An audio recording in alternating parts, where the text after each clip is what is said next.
بسم اللہ الرحمن الرحیم۔ فعل کی تقسیم ہم پڑھ رہے تھے، جس میں 3 قسمیں ہماری ہو چکی ہیں، اور آج ہماری چوتھی تقسیم ہے باعتبار ضرورت مفعول۔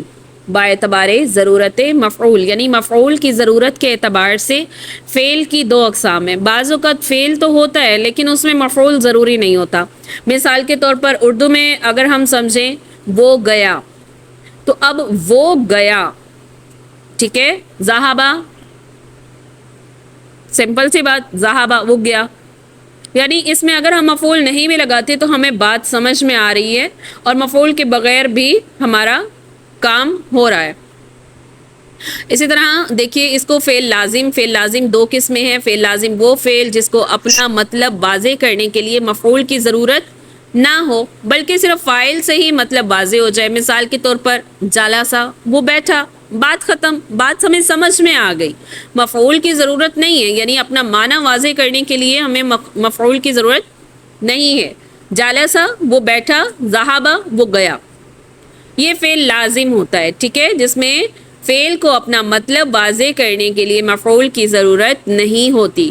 پھر بات آتی ہے فعل متعدی کی، یعنی وہ فعل جس کو اپنا مطلب واضح کرنے کے لیے فاعل کے ساتھ ساتھ مفعول کی بھی ضرورت ہو، جیسے ضرب اللہ مثلا، اس میں ضربہ، یا پھر اخرجہما مما کان فی۔ تو اب یہاں پر کیا ہے کہ بات واضح نہیں ہوتی، تو اپنا مطلب واضح کرنے کے لیے بعض اوقات فاعل کے ساتھ مفعول بھی لایا جاتا ہے۔ مثال کے طور پر فعل متعدی سے نیچے نوٹ جو لکھا ہے اسے دیکھیے کہ فعل متعدی سے فوراً سوال پیدا ہوگا کیا، جیسے ذبح، اس نے ذبح کیا، تو کیا ذبح کیا، تو لیکن فعل لازم میں یہ کیا والا سوال جو ہے یہ پیدا نہیں ہوتا، جیسے خرجہ وہ نکلا، کیا کا سوال یہاں پر پیدا نہیں ہوتا۔ فعل متعدی میں کیا ہوتا ہے، کیا والا سوال پیدا ہوتا ہے۔ ذبح، اس نے ذبح کیا، کیا ذبح کیا، یعنی ہم کہیں گے ذبح زید بقرۃ، یعنی اس نے گائے کو ذبح کیا۔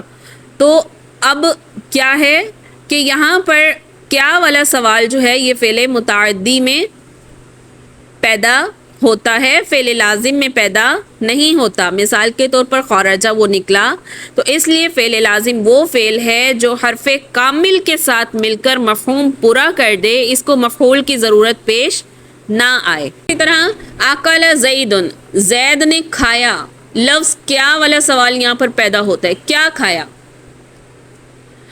ٹھیک ہے۔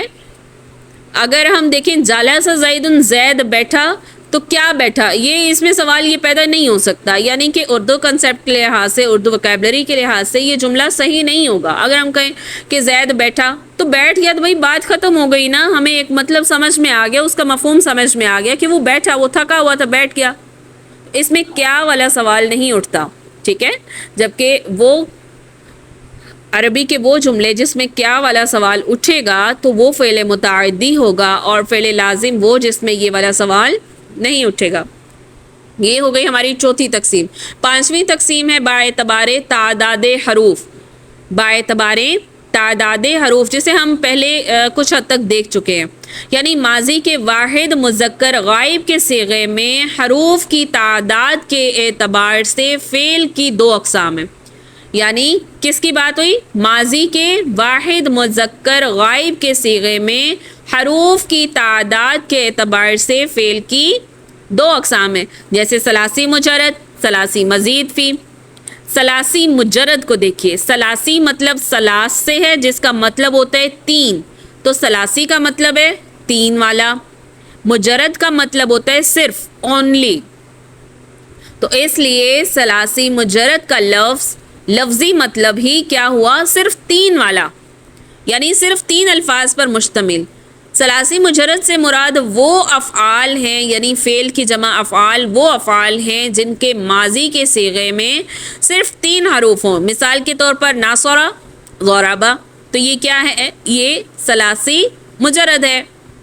ثلاثی مزید فی کیا ہوتا ہے، ثلاثی مزید فی سے مراد وہ افعال ہیں جن کے ماضی کے صیغے میں 3 سے زائد حروف ہوں. مثال کے طور پر انزلہ، استغفر. غفرہ علیحدہ چیز ہے. استغفرہ یہ معنی دے گا اس نے بخشش طلب کی، اس میں طلب کا معنی آیا. غفرہ اس نے بخشا. میننگز کے لحاظ سے دونوں الفاظ تبدیل ہیں. ٹھیک ہے.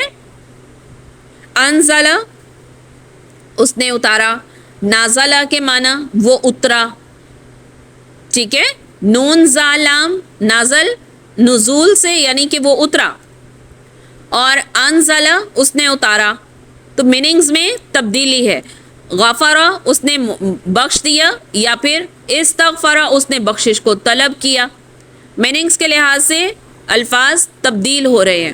اگر ماضی کے صیغے کو فاعلہ کے وزن پر رکھا جائے تو پہلے حرف کو فا کلمہ، دوسرے کو عین کلمہ، اور تیسرے کو لام کلمہ کہتے ہیں. جیسے ضربہ، فا کلمہ کون سا؟ پہلا حرف. ضاد فا کلمہ. را کیا ہے؟ عین کلمہ. اور با کیا ہے؟ لام کلمہ. یہ ثلاثی مجرد اور ثلاثی مزید میں فا عین لام کلمے کے علاوہ کوئی بھی حرف آئے گا تو وہ مزید ہوگا یعنی اضافی ہوگا. مثال کے طور پر انزلہ میں دیکھیے نون زا اور لام اس کا کیا ہے؟ فا عین اور لام کلمہ ہے، یعنی فاعلہ کے وزن پر دیکھا نازلہ، تو یہ شروع میں جو الف ہے یہ کیا ہے؟ یہ زائد ہے. اسی طرح استغفرہ کو دیکھیں، غین فا رام، را جو ہے یہ اس کا روٹ ہے، اور یہ کیا ہے؟ یہ فاعلہ کے وزن پر آ گیا، اور باقی جو اضافی ہے وہ کیا ہے؟ الف اور سین. تو اس لیے یہ الفاظ کے جب ہم نے روٹ نکالے تو پیچھے جو بچ گیا وہ کیا ہوا؟ وہ اضافی. تو ہم اسے کہہ سکتے ہیں کہ یہ ثلاثی مزید فی کی قسم ہے.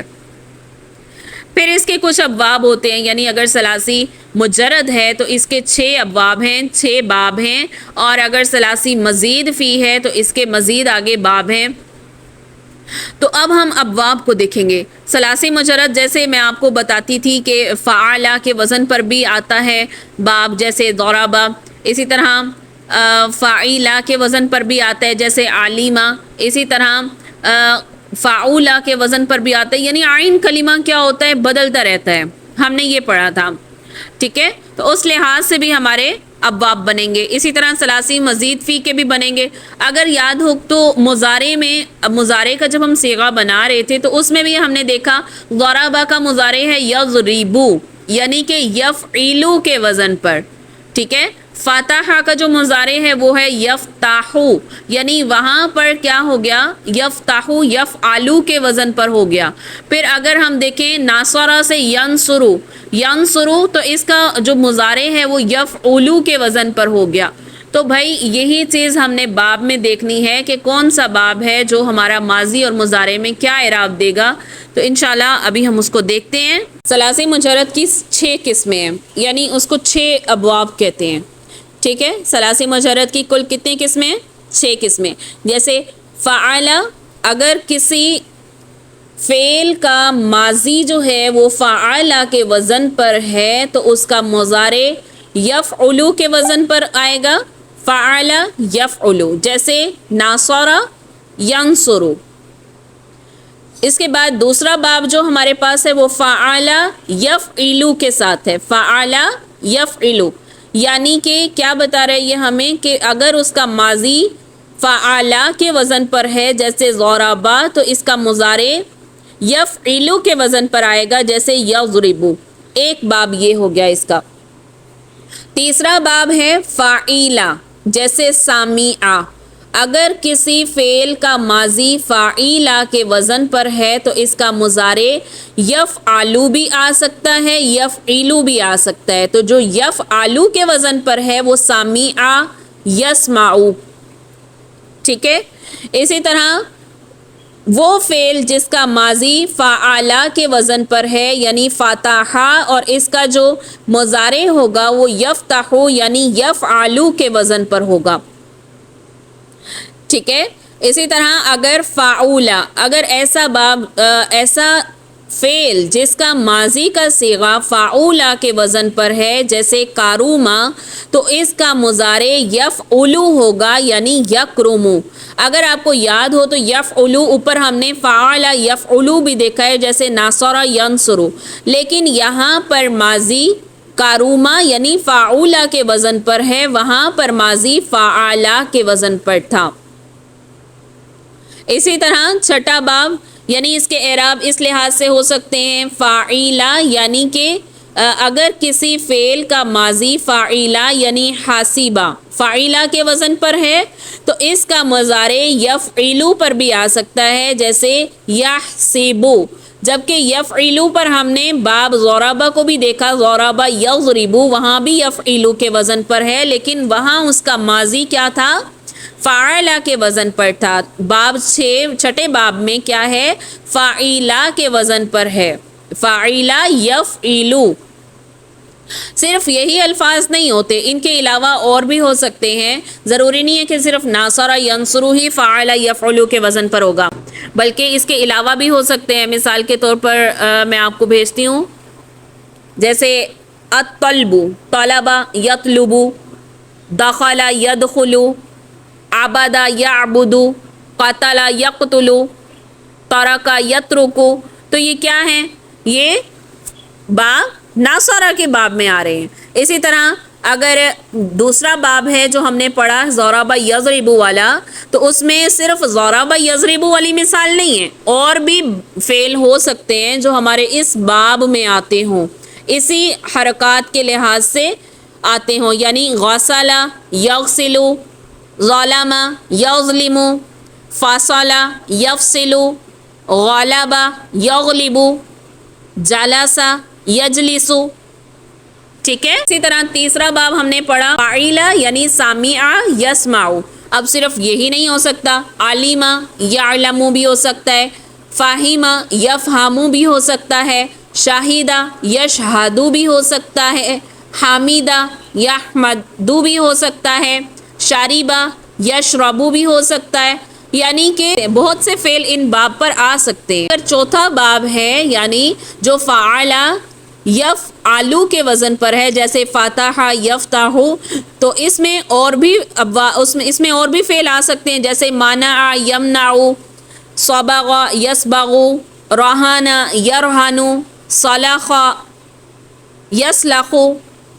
اسی طرح اگر کاروما یکرمو ہے تو اسی طرح قاروبہ یقربو بھی ہو سکتا ہے، عبودہ یعبدو بھی ہو سکتا ہے، اسی طرح کاسورہ یکسرو بھی ہو سکتا ہے، اسی طرح لطوفہ یتلفو بھی ہو سکتا ہے، قروبہ یقربو یعنی قرب حاصل ہونا، بعودہ یبعدو یعنی دور ہونا۔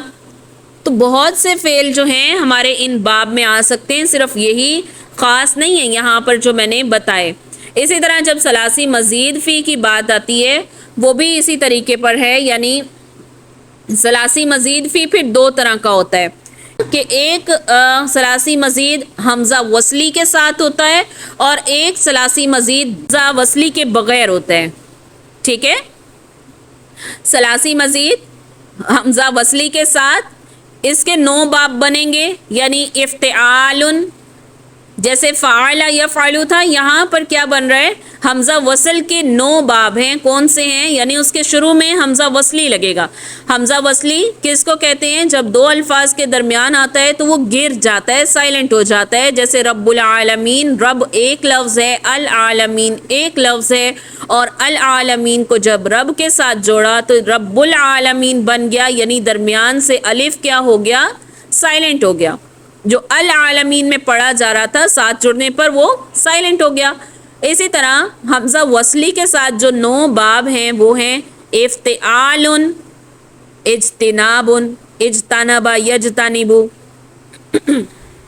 اس کا ماضی اور مضارع بنائیں گے، یہ یہاں پر یہ مصدر لکھے ہوئے ہیں، اگر آپ دیکھو تو ان کے آخر میں تنوین آ رہی ہے، تو یہ تنوین سے اس کے آپ کو مصدر بتائے جا رہے ہیں، اس کا ماضی مضارع آپ کو خود بنانا ہے۔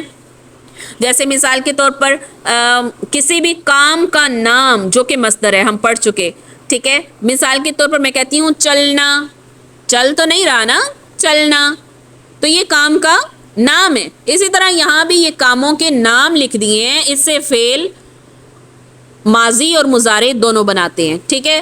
افتعال اجتناب, یہ اس کا کیا ہے؟ مصدر ہے. اس کا اب ماضی اور مضارع کیا بنے گا؟ اجتنبا یجتنبو. پھر اسی طریقے پہ ہماری پوری گردان بھی چلے گی, ماضی کی بھی اور مضارع کی بھی. اجتنبا اجتنبا اجتنبو اجتنبت اجتنبتا اجتنبنا, یعنی پوری گردان ماضی کی اسی طریقے سے چلے گی. پھر مضارع کی گردان بھی ایسے ہی چلے گی. یجتنبو یجتنبانی یجتنبونا, تجتنبو تجتنبانی یجتنبنا. ٹھیک ہے. تو یہ میں آپ کو 6 صیغے بتا رہی ہوں, باقی کے آگے میں آپ کو نہیں بتا رہی, وہ اسی طریقے پر. یہ بتانے کا مقصد کہ پوری گردان اسی طریقے پر چلے گی.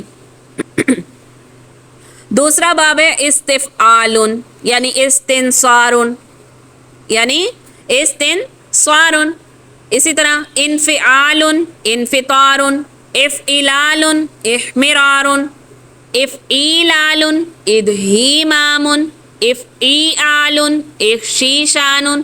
تو یعنی عربی وکیبلری میں اگر ہم جب انٹر ہوتے ہیں تو اس میں بہت سارے ایسے افعال ہیں جو ہمیں ہمارے اردو میں بھی اگر ان کو دیکھا جائے تو پائے جاتے ہیں. مثال کے طور پر اجتناب کے معنی پرہیز کرنا. استفعال استفعال یعنی استنصار, استنصار کے معنی ہوتے ہیں مدد مانگنا. استنصرا, اس ایک مرد نے مدد مانگی. یستنصرو, وہ ایک مرد مدد مانگتا ہے یا مانگے گا. اسی طرح آگے پوری گردان ماضی مضارع کی چلے گی. پھر اسی طرح انفعال, تیسرا باب جو ہے انفعال کے وزن پر انفطار یعنی پھٹ جانا. اردو میں یہ لفظ بولے جاتے ہیں لیکن عربی میں بھی بولے جاتے ہیں. وہ ایک پھٹا, وہ کیا پھٹا, وہ مرد پھٹا کیا. تو اس کے بہت سے میننگز ہم نکال سکتے ہیں. تو مطلب مذکر میں صرف مرد ہی نہیں آتا. اگر آپ کو یاد ہو تو مذکر میں بہت سے اسماء ہیں جو مذکر لیے جاتے ہیں. تو یہاں پہ ہم ایک مرد ہی مراد نہیں لیں گے, یعنی کہ وہ والا اسم جو بطور مذکر استعمال ہوتا ہے وہ یہاں مراد لیا جائے گا. امید ہے یہ بات آپ کو سمجھ آ گئی ہوگی. اسی طرح انفطار نے کوئی اور معنی کر لیں, انقلاب کر لیں. انفطار اس باب سے آتا ہے انقلاب, انقلاب یعنی بدل جانا. انصراف لوٹنا یا پھرنا. تو بہت سے اس سے باب جو ہے وہ ہمارے نکلتے ہیں. اسی طرح چوتھا باب کیا ہے؟ افعلال. افعلال کے وزن پر کیا آ رہا ہے ہمارے پاس؟ احمرار. اگر آپ اس کو دیکھو افعلال ہے, الف کی جگہ پر الف میں ہو گیا. فا کلمہ, فا عین لام کلمہ ہے وہی چیزیں. فا عین لام کلمہ, فا کلمے کی جگہ ہا آ گیا, عین کلمے کی جگہ میم آ گیا, لام کی جگہ ایک پہلے والے لام کلمے کی جگہ را اور الف اضافی اور دوسرے والے لام کلمے کی جگہ را. احمرار اس کے معنی ہوتے ہیں سرخ ہونا, یعنی جتنے بھی کلر نیم ہوتے ہیں وہ اسی میں آتے ہیں, اسی باب سے آتے ہیں. افعلال, احمرار, اخضرار, اصفرار یعنی سبز ہونا, زرد ہونا. ابیاز, ابیزاز, ابیزاز, ابیزاز یعنی افعلال کے وزن پر معنی سفید ہونا. ٹھیک ہے. تو کلرز نیم اکثر ہمارے اسی باب سے, باب افعلال سے آتے ہیں. اور اس کے بعد پانچواں باب جو ہمارے پاس ہے افعیلال, معنی ادہیمام, وہی ماضی مضارع بنائیں گے. ادہام یدہام, اس کے معنی کیا ہے؟ اب سیاہ ہونا. اس کے علاوہ اس کے اور جو باب بنتے ہیں وہ بھی بنتے ہیں. اسحرار یعنی گھاس کا خشک ہونا. ایک میتات گھوڑے کا کیا ہونا, کھیت میں ہونا. اسمرار یعنی گندم کا پک جانا. یعنی اکثر ہم یہ اب ہم استعمال تو نہیں کریں گے, جسٹ آپ کو بتانے کا مقصد کہ بہت سارے اس کے ابواب نکلتے ہیں. چھٹا باب افعال یعنی اخشیشان, کھرکھرا ہونا. ٹھیک ہے. یا اسی کے باب پر کوئی اور لفظ لے آتے ہیں الاملیلاح. املیلاح کا معنی افعال کے وزن پر املیلاح یعنی پانی کا کھارا ہونا. اخلیلاق کپڑے کا پرانا ہونا. اخریراق یعنی کپڑے کا پھٹ جانا. ٹھیک ہے. پھر جو چھٹا یعنی 7واں باب ہے افعالن یعنی اجلوادن، اجلودا یجلودو، اس کا ماضی مضارع ہو گیا، گھوڑے کا دوڑنا۔ اور اگلا باب افاعلن یعنی بھاری ہونا، اساقلن، اساقلن افاعلن کے وزن پر اساقلن یعنی بھاری ہونا، الصالحون یعنی آپس میں صلح کرانا۔ اسی طرح افعلن اطہرن کے وزن پر افعلن کے وزن پر اطہرن آ گیا، وہی چیز ماضی مضارع اطہر یطہر۔ اگر آپ کو اب یاد ہو کہ باب تفعیل جو آپ نے پوچھا تھا وہ کیا ہوتا ہے، وہ بھی ثلاثی مزید فی کا ہی باب ہے، لیکن وہ بے حمزہ وصل ہے۔ یہ ہم نے پڑھے نا با حمزہ وصل کے 5 یہ 9 باب پڑھے۔ اب بے حمزہ وصل جو ہوتا ہے اس کے کتنے باب ہیں ہمارے پاس؟ اس کے ہمارے پاس 5 باب ہیں، ٹھیک ہے؟ جیسے افعالن، افعالن اکرامن، ٹھیک ہے؟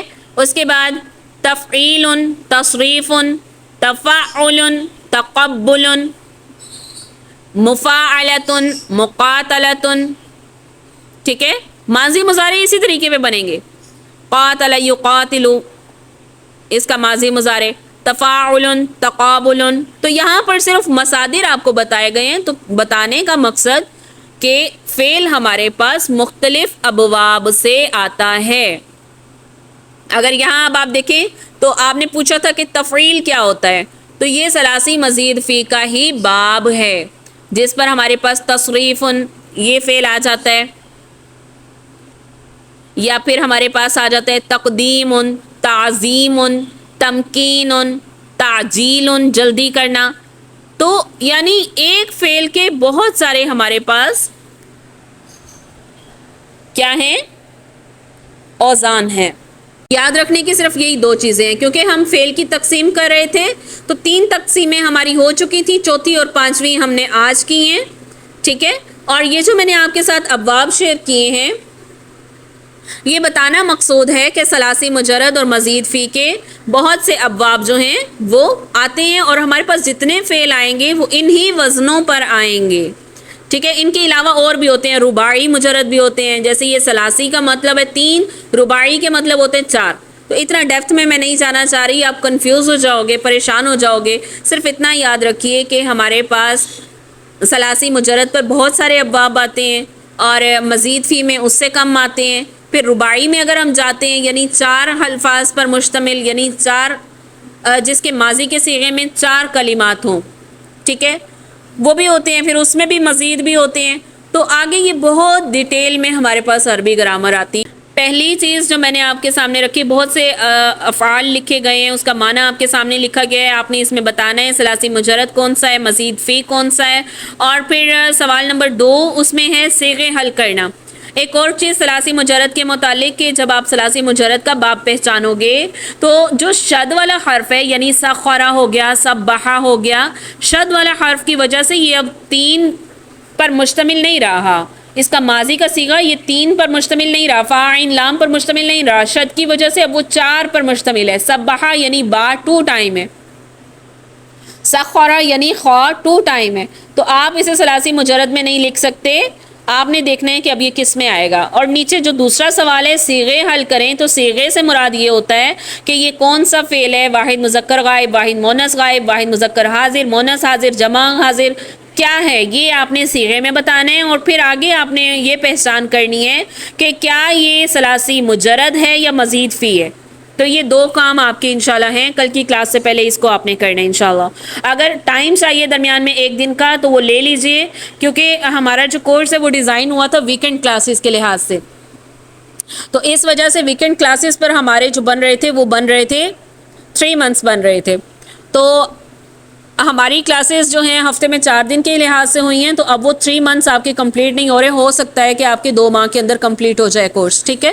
تو اگر آپ کو پریکٹس کے لیے 1 آدھ دن چاہیے ہو تو آپ لے سکتے ہو، یعنی اس کو سمجھنے کے لیے اور اس کو دماغ لڑانے کے لیے اگر چاہیے 1 دن، یعنی 1 دن لیکچر 1 دن آف، تو وہ بھی آپ کر سکتے ہو، جیسے سہولت ہو ویسے بتا دیجئے، لیکن ساتھ کے ساتھ کیجئے، یہ سمجھنا بہت ضروری ہے فعل کا باب آپ کے لیے۔